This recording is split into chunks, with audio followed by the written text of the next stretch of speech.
बसपा के शासनकाल में एक तो क्राइम बिल्कुल नहीं था, नाम को भी।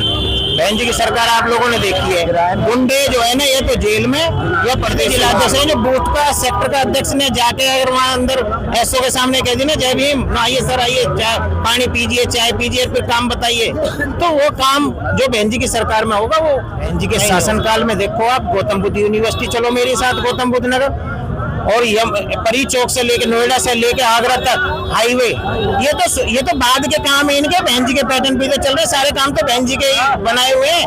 और बहन जी ने बालिका इंटर कॉलेज और आपका बाबा साहब Ambedkar multi hospital, Kashiram hospital, अरे उन्होंने तो इतना काम किया कि जो दूसरे लोग हैं ना, मैं तुम्हें सच्चाई बताऊं, जो दूसरी मानसिकता के लोग हैं ना, वो भी कहते हैं यार बहन जी जैसा कोई पता नहीं, जो राजा महाराजा कभी पहले करते थे ना, वो काम बहन जी ने अपने सत्ता पाल हो, प्रजापति हो, कश्यप हो, सैनी हो, सैन हो, इनकी तो वोट लेते थे और राज करते थे। लेकिन जब से बहुजन समाज पार्टी बनी है, आज पाल का भी मंत्री है, आज प्रजापति का भी मंत्री है, आज कश्यप का भी मंत्री है। बहन जी ने सर समाज में नेता बनाए और सबको मान और सम्मान देने का काम किया। वाल्मीकि काशीराम साहब का नारा था कि वोट हमारी राज तुम्हारा नहीं चलेगा। हमें अपने लोगों को समझाने की जरूरत है, घर घर में बताने की जरूरत है, बहन जी के सत्ता और शासन के कार्य को बताने की जरूरत है, आपस में भाईचारा बनाने की जरूरत है। देखिए हिंदू मुस्लिम ये देश के सब हम प्राणी हैं, सर्व समाज को मान और सम्मान अगर किसी ने दिया तो बहन जी ने दिया। सर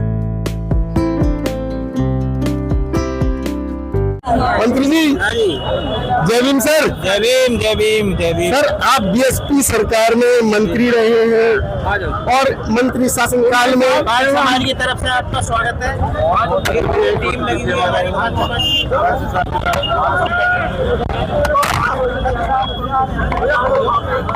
अरे मोहित भाई, कुंडी जी का स्वागत पूर्व मंत्री जी के द्वारा बसपा के पूर्व राज्य मंत्री रहे अजीत पाल जी कर रहे हैं, और अजीत पाल जी जो कि इनके साथ है, हम अजीत पाल सर से बात करते हैं। जय भीम साहब। जय भीम जय भीम जय भीम। बसपा का शासनकाल कैसा रहा था?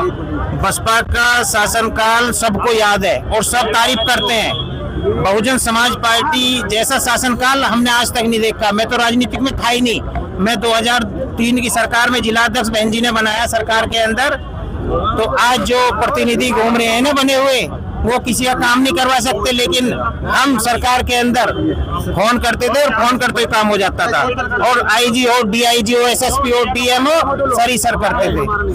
अभी क्यों नहीं सुनवाई? पार्टी का शासन था, अभी जो है उन्हें घमंड है।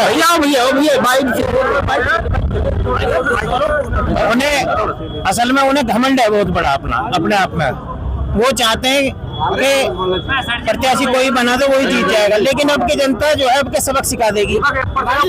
जनता जो है उब चुकी है इनके वादों से, इनके कारनामों से, और बहुजन समाज पार्टी के कार्यकाल को याद करते हुए कि इस देश का अगर विकास कोई सच्चे मायने में कर सकता है तो बहुजन समाज पार्टी कर सकती है, और सर्व समाज में भाईचारा कायम कर सकती है। सर्व समाज को मान और सम्मान देने का काम अगर कोई करता है तो बहुजन समाज पार्टी, और बहुजन समाज पार्टी के नेता बहन कुमारी मायावती जी कर सकती है। जो भी कोई कार्य करना चाहता है उसके पीछे सीबीआई ईडी क्यों लगाई जाती है? ये तो आपको अच्छे से मालूम है, ये तो आपको मेरे से ज्यादा बेहतर आप जानते हो कि जो भी इनके उसमें बोलेगा, जो भी विपक्ष का नेता इनके खिलाफ बोलेगा, उसी को जो है उसके घर पे ईडी और सीबीआई भेज दी जाती है। ये जो ऐसा ही होता रहा तो ये शासनकाल जो भारत का रहा है वो कैसा होगा? शासनकाल दोबारा, जो भारत का जो शासनकाल रहा अब तक का शासनकाल कैसा था जो, और अब शासनकाल कैसा है? देखिए भारत का शासनकाल बहुत अच्छा रहा। ये कहते हैं कि भैया जब से यहाँ इस देश में जब से सब कुछ है, उससे पहले कुछ था ही नहीं यहाँ पे। ये तो सबको पता है कि पहले सुई से लेकर हवाई जहाज तक किसकी सरकारों में बने। सर मोदी जी का डंका बज रहा है चारों तरफ, पूरे देश विदेश में इनके जो प्रशंसक बोल रहे हैं कि डंका बज रहा है, क्या ही सकता है ये? जो डंका बजना था बज चुका, अब डंका दूसरा ही बजेगा। सर अभी म्यांमार में प्रधानमंत्री जी का पुतला बनाकर उस पर जूतों की माला पहनाई गई, वो विदेशी जो है तो विदेशों में ऐसा डंका बज रहा है क्या? ये सब इनके प्रोपेगेंडा है, इनकी सोची समझी साजिश है। जो ये लिख के देते हैं वही मीडिया बोलती है। ये तो आप जैसे पत्रकार हैं जो निष्पक्ष बात रखते हैं, जनता के बीच में अपनी बात को ले जाने का काम करते हैं। तानाशाही चल रही है, तानाशाही। आपको पता है कितने 35-36 प्रत्याशी आए थे मैदान में, सबके पर्चे कैंसिल कर दिए गए हैं भाजपा सरकार में। मालूम है आपको?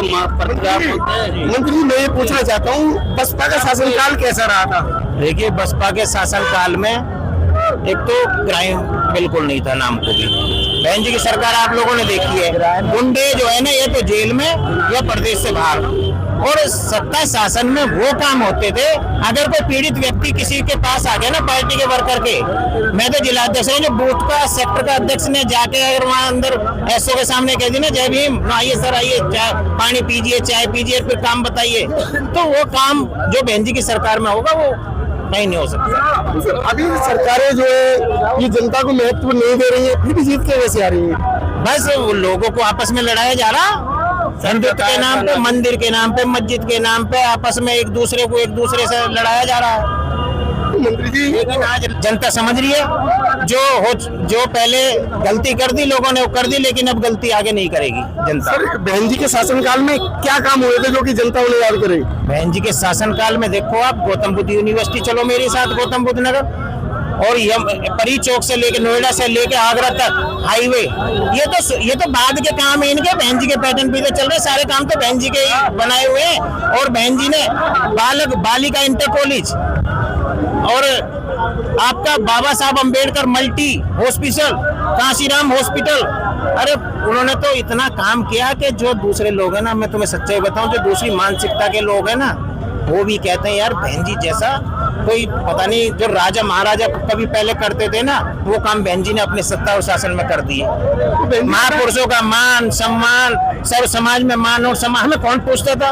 पाल हो, प्रजापति हो, कश्यप हो, सैनी हो, सैन हो, इनकी तो वोट लेते थे और राज करते थे। लेकिन जब से बहुजन समाज पार्टी बनी है, आज पाल का भी मंत्री है, आज प्रजापति का भी मंत्री है, आज कश्यप का भी मंत्री है। बहन जी ने सर्व समाज में नेता बनाए और सबको मान और सम्मान देने का काम किया, वाल्मीकि से लेकर ब्राह्मण तक। सर, लेकिन जो है वाल्मीकि तो अपने आप को जो ब्राह्मण बोलता है।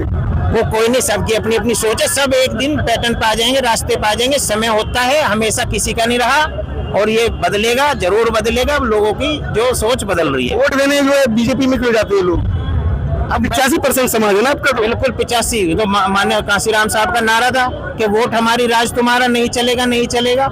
100 में से 85 हमें और 15 आप है। एक नारा, वो तो उनकी एक एग्जाम्पल थोड़ा सा बता दूं, वो 85% की संज्ञा ऐसे देते थे कि ये पेन है, ये लिखाई का जो काम करता टोटल ये करता है, इसको उन्होंने 85% की संज्ञा दी, और ये इसका ढक्कन है, इसकी 15%। और जब हम इसे जेब पर लगा लेते हैं तो जो 85% काम करता है वो अंदर छिप जाता है, और जो काम नहीं करता वो ऊपर दिखाई देता रहता है। तो अभी हमें अपने लोगों को समझाने की जरूरत है, घर घर में बताने की जरूरत है, बहन जी के सत्ता और शासन के कार्य को बताने की जरूरत है, आपस में भाईचारा बनाने की जरूरत है। देखिए, हिंदू मुस्लिम ये देश के सब हम प्राणी हैं, सर्व समाज को मान और सम्मान अगर किसी ने दिया तो बहन जी ने दिया। सर, बहन जी ने मुस्लिम समाज को भी प्रत्याशी बनाया और सबसे ज्यादा बनाया, लेकिन मुस्लिम समाज के साथ साथ उन्होंने जो प्रत्याशी बनाए मुस्लिम वोट क्यों नहीं मिल पाता है?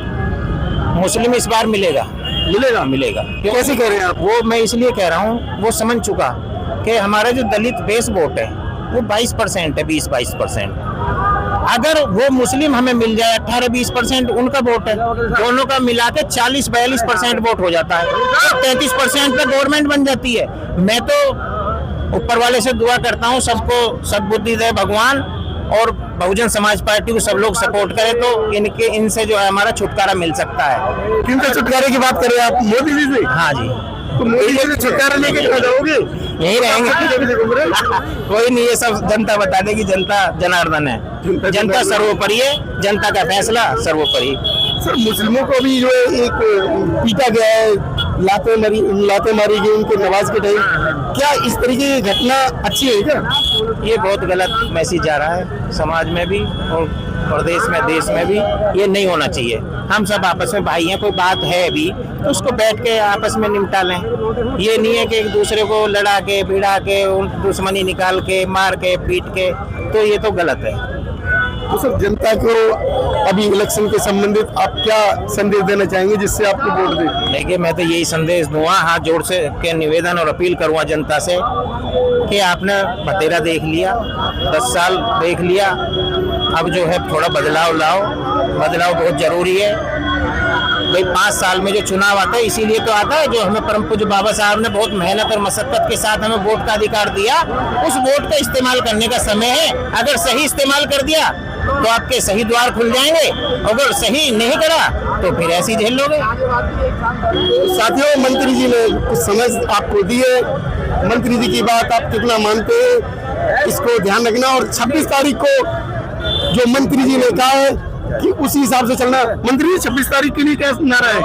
26 तारीख को तो सवेरे को हमारा नारा वही है, हम तो सबसे बड़ा त्योहार ना 26 तारीख है हमारे लिए, पार्टी के लिए।